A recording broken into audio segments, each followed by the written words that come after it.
ล้นที่เซโนน้องส่งยิ้มมาถามว่าเอาไก่จักโตอายยังได้ขอเบอร์โทรซื้อไก่หลายโตกับน้องกันดาแม่ค้าหลายตาสาวแม่ค้ามีแต่คนใจดีดินแดนสนุแห่งนี้งามดีแห่งพัฒนาเมื่อใดมาเห็นหัวใจเต้นตื่นเพราะว่าสมคำเขาเรียกเขาสาให้ก็อยากมาช่วยดำนาแม่ค้าตาหวานอับไอ้นั้นได้บ่สามวัยอยากมาช่วยขายปิ้งไก่อับไอ้ไว้ได้บ่จักคนเซโนแห่งนี้คำงามดีจนชื่อเลือล้นจะซื้อคำมามันหน้ามนอยู่ห้านเจนางตล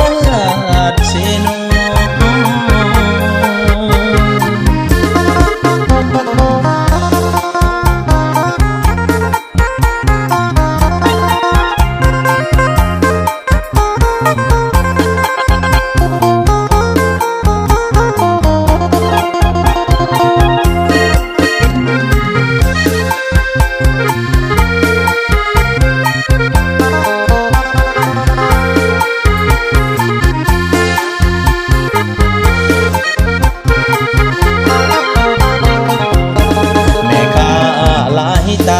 สาวแม่ค้ามีแต่คนใจดีดินแดนสโนแห่งนี้